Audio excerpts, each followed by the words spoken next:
अगर आपको journal entry में अभी भी कंफ्यूजन है तो ये 5 क्वेश्चन आपके कॉन्सेप्ट को स्ट्रॉन्ग कर देगा। Hello dear student, I am Amit Gupta and you are watching AK Gupta commerce classes. आज हम जर्नल एंट्री के कुछ इंपॉर्टेंट न्यूमेरिकल सॉल्व करने के साथ साथ हर एंट्री का लॉजिक भी समझेंगे। Now let's start this video.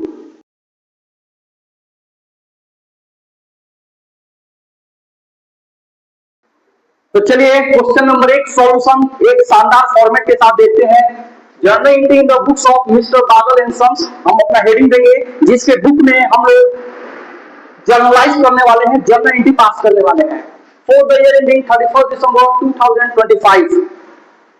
अब यहाँ पे जो कॉलम यहाँ पे है, सबसे पहले डेट का कॉलम लिखेंगे, फिर उसके बाद पर्टिकुलर लिखेंगे और यहाँ पे लेजर फॉलियो शॉर्ट में लिख सकते हैं LF। अमाउंट लिख दीजिए यहाँ पे और यहाँ पे अमाउंट लिख दीजिए। 2 अमाउंट का कॉलम रहेगा, एक डेबिट के लिए और दूसरा क्रेडिट के लिए। क्लियर है? तो चलिए अपना एंट्री स्टार्ट करते हैं। और हमारा जो सबसे पहला जो ट्रांजेक्शन था दिसंबर 5 को था, तो दिसंबर 5 में हम लोग देखते हैं।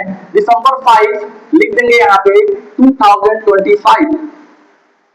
सबसे पहला हमारा जो ट्रांजेक्शन क्या हुआ था, cash receive from Mohan.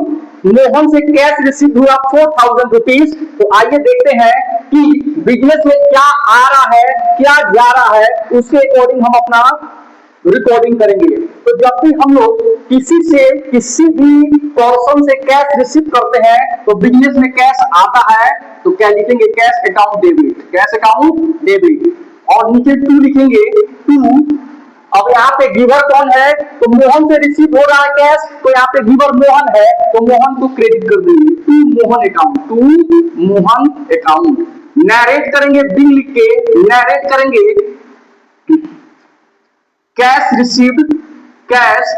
Received from Mohan.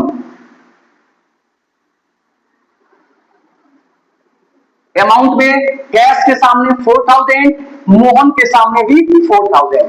Clear है? दूसरा ट्रांजेक्शन अपना था परचेज गुड्स फॉर कैश, नगद माल खरीदा गया है। तो जब भी दिसंबर 3 को हम लोग ने गुड्स परचेज किया तो लिखेंगे purchase account debit, purchase account debit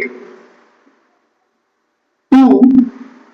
तो जब भी हम लोग परचेज करते हैं तो कैश क्या होता है, बिजनेस से जा रहा होता है, तो कैश को क्रेडिट कर देंगे। क्या करेंगे, क्रेडिट कर देंगे टू कैश अकाउंट। नरेट में लिखेंगे bill purchase goods for cash. और ये था हमारा 5000 का गुड्स परचेज किए थे हम लोग। चलिए नेक्स्ट हमारा जो ट्रांजेक्शन है sold goods for cash, sold goods for cash. ये दिसंबर जो है 18 को हमारा ट्रांजेक्शन था, नगद माल बेचा गया।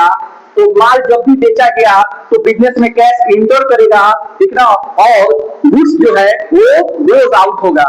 तो कैश आएगा तो लिखेंगे कैश अकाउंट डेबिट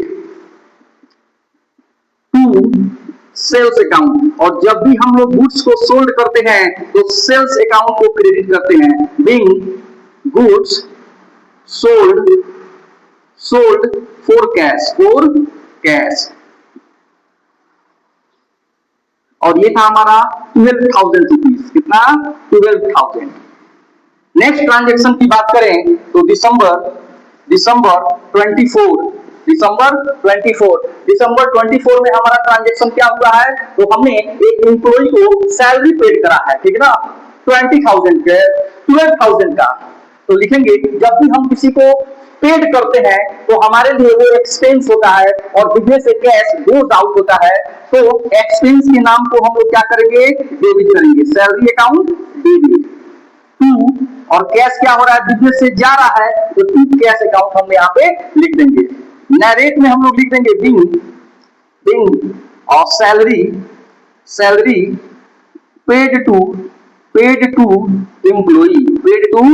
एम्प्लॉई, यानी कि हमने एम्प्लॉय को सैलरी क्या किया, पेड किया। कितना, तो सैलरी हमने दिया 12,000 रुपीज का, 12,000 रुपीज। देख पा रहे हैं आप। तो जितने भी एक्सपेंसेस है हमारे सबको क्या करेंगे, एक जगह कर देंगे, ठीक ना। तो लिख देंगे यहाँ पे salary and rent account debit, salary and rent account debit to cash account, being salary paid to employee and rent paid दोनों कैश ही पेड हो रहा है। तो इसको अलग अलग भी कर सकते हैं, ठीक है ना, और एक साथ भी इसको एंट्री कर सकते हैं। तो सैलरी हमने दिया 12,000, रेंट पेड किया 2,000, दोनों को क्या किया टोटल करके 14,000 कर दिए। इस तरह से हम लोग एक एंट्री, ज्वाइंट एंट्री इसको बोलते हैं, क्या बोलते हैं, ज्वाइंट एंट्री। अब हम क्या करेंगे, नीचे लिखेंगे ग्रैंड टोटल, क्या लिखेंगे, ग्रैंड टोटल।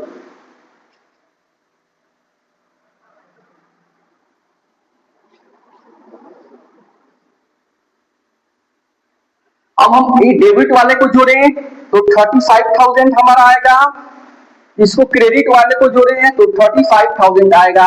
और जब भी जर्नल एंट्री हम करें तो ध्यान रखेंगे डेबिट का टोटल अमाउंट और क्रेडिट का टोटल अमाउंट इक्वल होना चाहिए। क्या होना चाहिए, इक्वल होना चाहिए। डियर लर्नर्स, अगर कॉन्सेप्ट क्लियर हो रहा हो तो लाइक करो, और ऐसे ही लगातार अकाउंटिंग सीखने के लिए चैनल को सब्सक्राइब जरूर करो। मिलते हैं नेक्स्ट वीडियो में। Thanks for watching, bye bye.